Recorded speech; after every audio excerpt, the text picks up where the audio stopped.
Hey, Classe, Senior Boyle here. Let's just talk quickly about uh, the ed puzzles that you've done. I don't know if you've ever had a chance to go back and look and see after I've graded it what your correct and incorrect answers were. I know that for multiple choice questions, it gives you feedback immediately, but have you ever actually gone back and said, gee, I wonder what I got on that question? You probably haven't done that. So I just want to take a couple minutes right now to just go over a couple things. I really liked this video. I hope you did too. Of course, it's about Colombia. So, duh. I love Colombia and, you know, want to go back there soon.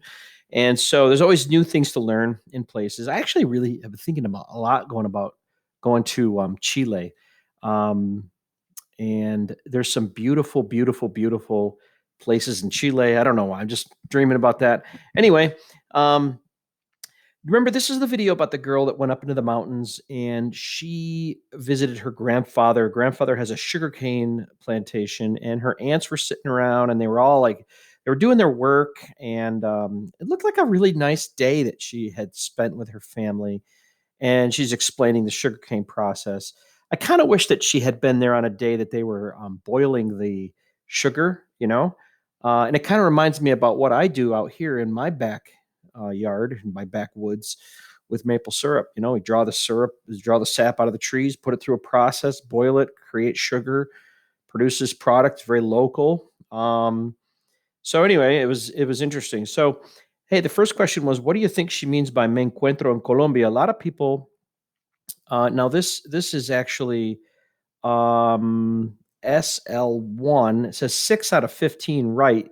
There were probably more people. I'm sure there are more than 6 people that got this right, but probably 2/3 people got this right.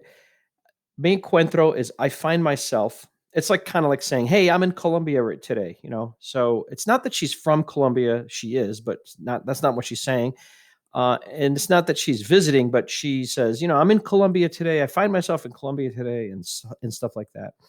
One other thing you can say in Spanish is "Cómo te encuentras?" That's like saying, "How are you?" Right? So, how do you find yourself?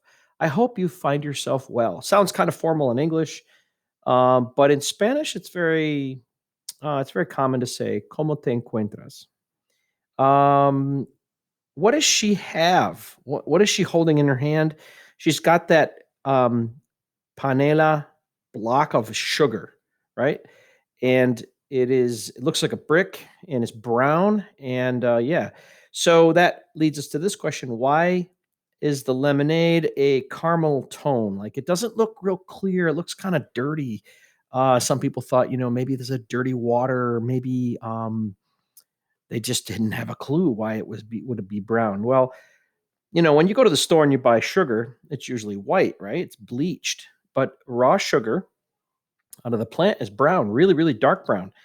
Now, we're not talking about brown sugar. Brown sugar is white sugar mixed with molasses, and that gives it a special flavor and a certain texture. And that's used for baking, to give a certain flavor for things. I actually love going in the cupboard and scooping out brown sugar and throwing a load of that down the hatch. Um, some of you are like, ew, but others are like, yeah. Um, so, raw sugar, you can actually get that in the store. And, it's granulated, right? It comes in little tiny, little like sand, right? It's granulated. But sugar in nature is liquid, it's never granulated. Um, you don't harvest out of dig it up out of the ground. It's like, granulated. So, anyway, why is the lemonade brown? Because the sugar they put in it's brown. If you put if you put raw sugar in your lemonade, it would turn it brown. That makes sense, right? Um, did you like the food? Some people said uh, that it looked appetizing. Some people said that they would be nervous. Anyway, the rest of these are multiple choice, so I think you probably already saw the feedback on that. Let's go to a different one, real quick, and let's go to the coronavirus one, which I thought was interesting.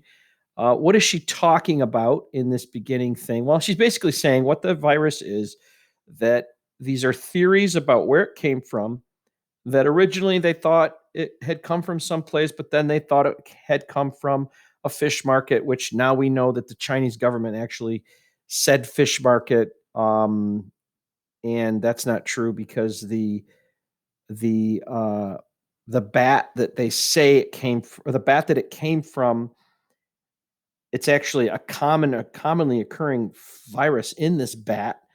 Um, doesn't live anywhere near that market and within 600 miles, and doesn't the contact between humans and this bat are zero uh, within the Wuhan region. Anyway, it's just kind of goofy. It's difficult to figure out what the truth is about this. So, anyway, that's what she's talking about. Let's see this one. She uses this expression había habido. Wow, this is compound tense. This is haber twice. It's kind of, in English we say had had. You ever say had had? It's like feels weird because you're saying had twice in a row. She had had a bad time. Why can't you just say she had a bad time? Well, you can, but she had a bad time is a different tense than she had a bad time. She had a bad time is preterite. She had a bad time is compound past. Okay. And they mean different things. So había is the verb haber in the imperfect, and that means had. And habido is the verb haber in the past participle. Okay, next one. Andrea uses the phrase ubo. What does the ubo mean? Well, it means there was or there were. This is preterite for, this is haber as well. This is preterite for there was. And if we were to say there was in the imperfect, we'd say había, right? Let's see here. They realized, se dieron cuenta. Here's another phrase, han dicho que. What does that mean? This is haber. This is irregular past participle of decir, and the word que is that. So they have said that. Here's another one. She uses the phrase habían dicho. So it's similar to han dicho, right? We have present perfect, han dicho, they have said. Habían dicho, they had said. Well, at first, they had said that until something else happened. Um, and so you would say habían dicho. Han dicho, they have said, would not be something that got interrupted by anything. It would just be they have said this and they're still saying it. Habían dicho is they had said that continuously until something occurred and they stopped saying that. They have canceled, se han cancelado, or just han cancelado.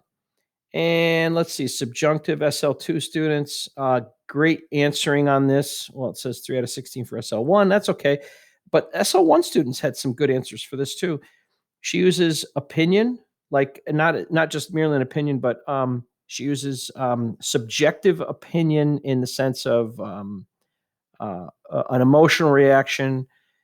She uses doubt, and she talks about an event that is uncertain to be completed. Anyway, which phrase did she use for you have to? Well, a lot of people typed in their computer, how do you say you have to? Google Translate. Tienes que. Oh, we'll put that in there. Well, that's wrong because she didn't say tienes que. She said hay que.